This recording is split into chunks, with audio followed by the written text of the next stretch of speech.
अस्सलाम वालेकुम स्टूडेंट्स, कैसे हैं आप सब। अल्लाह ताला आप सब को अपने हिफ्ज़ व अमान में रखे।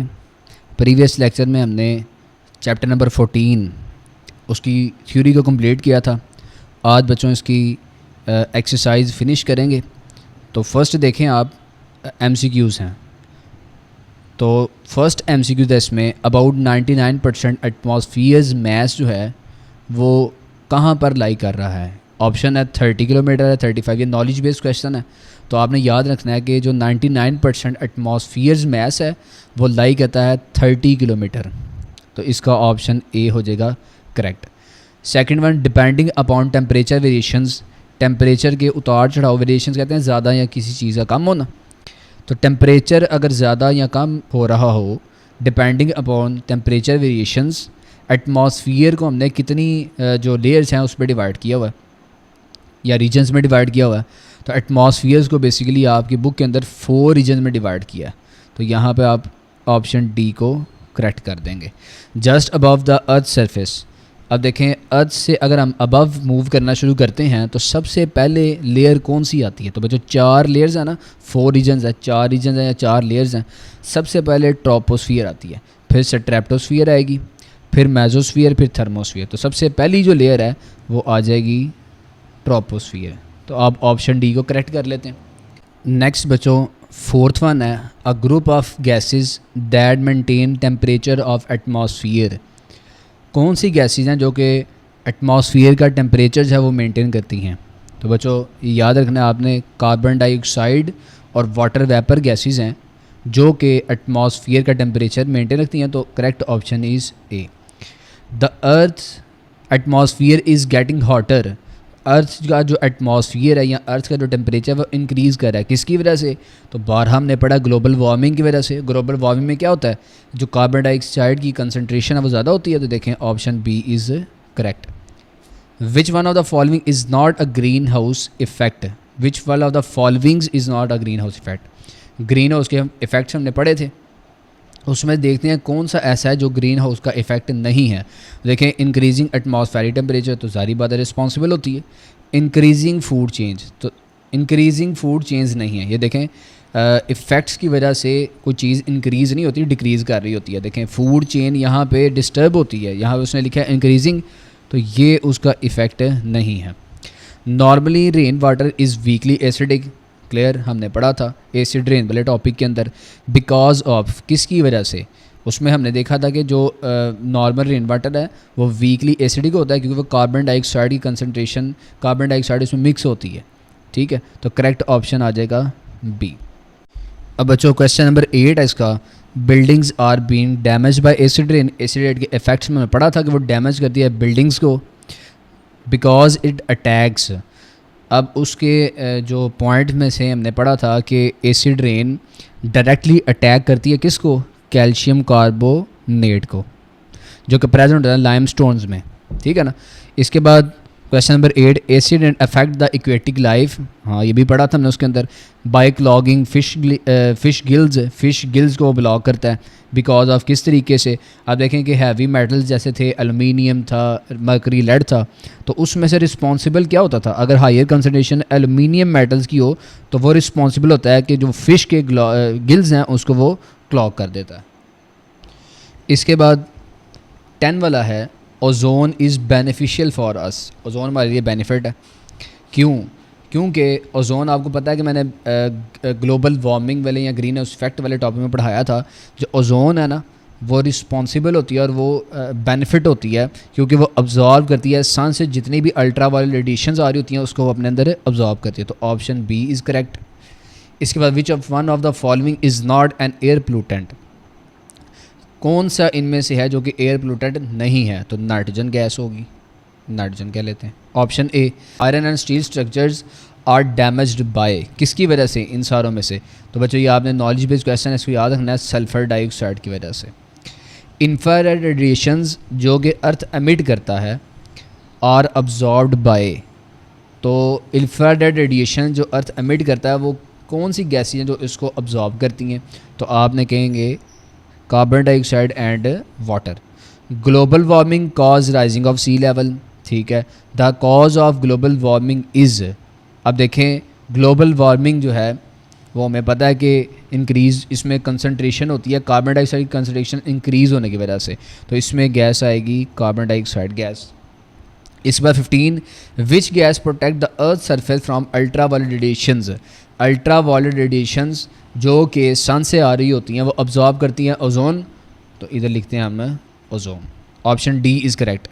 Effect of ozone depletion are except the following. इन सारों में से कौन सा इफ़ेक्ट वो नहीं है ओजोन डिप्लेशन का?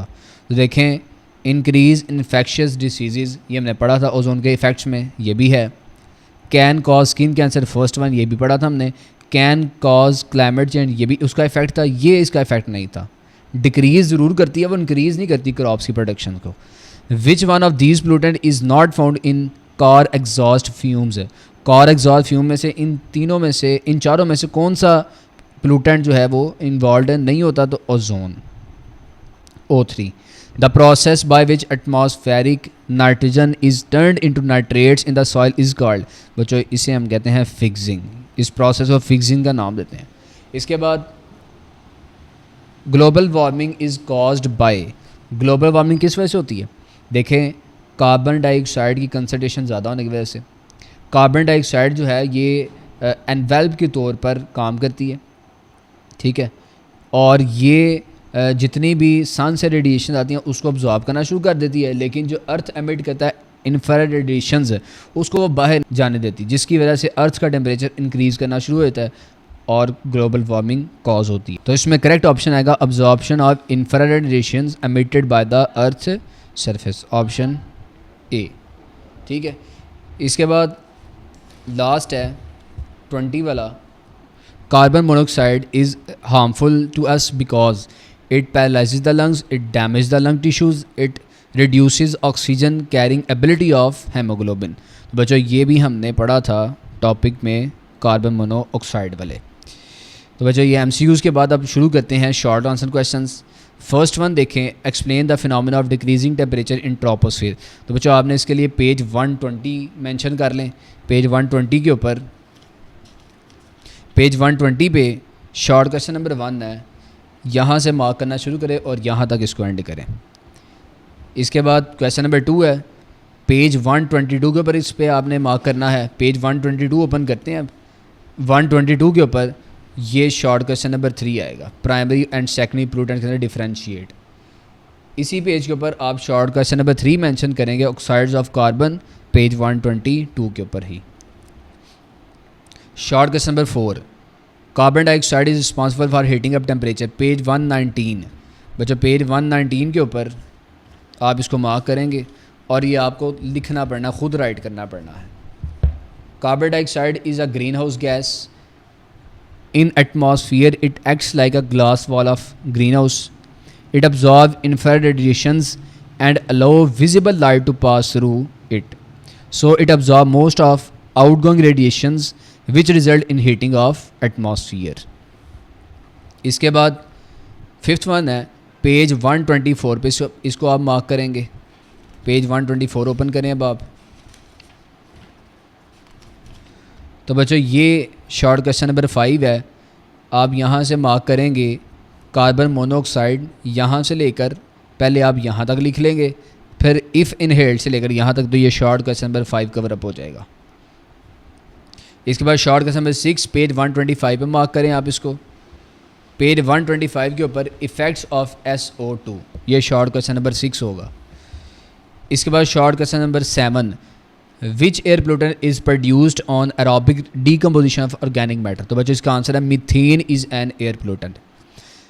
How does acid increase the acidity of the soil, page 128।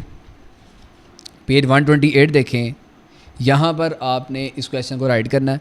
When acid rainfall on soil the acids like H2SO4 and HNO3 and H2CO3 deposited in the soil and can cause increase in the acidity of the soil. इसके बाद बच्चों 9 है, point out 2 serious effects of ozone depletions। Ozone के 2 effects आप लिख लेते हैं इसमें। शॉर्ट क्वेश्चन 9 पेज 130 के ऊपर कोई से भी 2 इफ़ेक्ट्स लिख लें आप।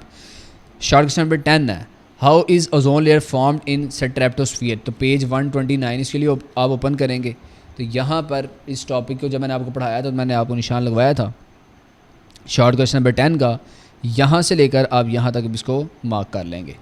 इसके बाद शॉर्ट क्वेश्चन नंबर 11 है, why does 75% of the atmospheric mass lies with in the troposphere. Page 118 concern करें इसके लिए। 118 के ऊपर शॉर्ट क्वेश्चन नंबर 11 है, यहाँ से लेकर यहाँ तक आप इसको मार्क करेंगे और ये in troposphere due to gravitational force of earth, ये आपने खुद से लिखना है। इसके बाद शॉर्ट क्वेश्चन नंबर 12 है, how is ozone layer being depleted by chlorofluorocarbons. तो इसके लिए पेज 120 ओपन करना पड़ेगा आपको।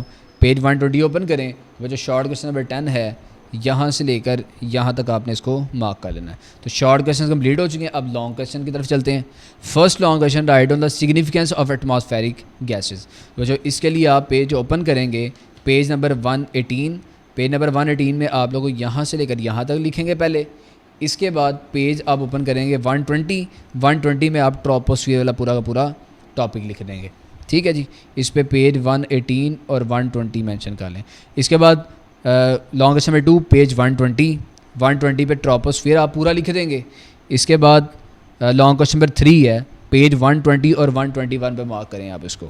तो स्ट्रेप्टोस्फियर वाला टॉपिक कंप्लीट आप लिखेंगे लॉन्ग क्वेश्चन नंबर 3 के अंदर। इसके बाद जो लॉन्ग क्वेश्चन नंबर 4 है, इसके लिए आप पेज 123 ओपन करेंगे। तो पेज 122 के लास्ट से लॉन्ग क्वेश्चन नंबर 4 होगा ये आपका, और ये कंप्लीट टॉपिक आप लिखेंगे पेज 123 तक। लॉन्ग क्वेश्चन नंबर 5 मैंने आपको मार्क करवाया था, why is CO considered as health hazard. Page इसके लिए आप ओपन करेंगे 124। तो ये वाला लॉन्ग क्वेश्चन आप लोग कर लेंगे लॉन्ग क्वेश्चन नंबर 5। इसके बाद जो लॉन्ग क्वेश्चन नंबर 6 है, एसिड रेन और उसके इफेक्ट्स, 127 एंड 128। तो 127 यहाँ से आप इसको लिखना स्टार्ट करेंगे और एंड होगा ये इफ़ेक्ट्स तक, तमाम के तमाम इफ़ेक्ट्स आएंगे इसमें। इसके बाद लॉन्ग क्वेश्चन नंबर 7 है, पेज 125 पे मार्क करें आप इसको। पेज 125 ये वाला सल्फ़र कंपाउंड जो मैंने आपको टॉपिक पढ़ाया था, ये लॉन्ग क्वेश्चन नंबर 7 होगा। लॉन्ग क्वेश्चन नंबर 8 है, पेज 129 से 130। तो पेज 129 एंड 130 निकालें, ओजोन वाला। लॉन्ग क्वेश्चन नंबर 8 यहाँ से स्टार्ट होगा और एंड अप होगा पेज 130 पे ओजोन होल तक लिखेंगे आप इसको। इसके बाद लास्ट लॉन्ग क्वेश्चन है, लॉन्ग क्वेश्चन नंबर 9, पेज 125 और 126। तो 125 नाइट्रोजन कंपाउंड्स मैंने आपको पढ़ाया था, ये पूरा का पूरा टॉपिक आप इसमें लिखेंगे तो ये लॉन्ग क्वेश्चन नंबर 9 में आपका फिनिश हो जाएगा। तो बच्चों ये आपका चैप्टर आज chapter number 14 environmental chemistry finish हो गया है। तो बहुत सारा ख्याल रखिएगा अपना। अल्लाह हाफिज़।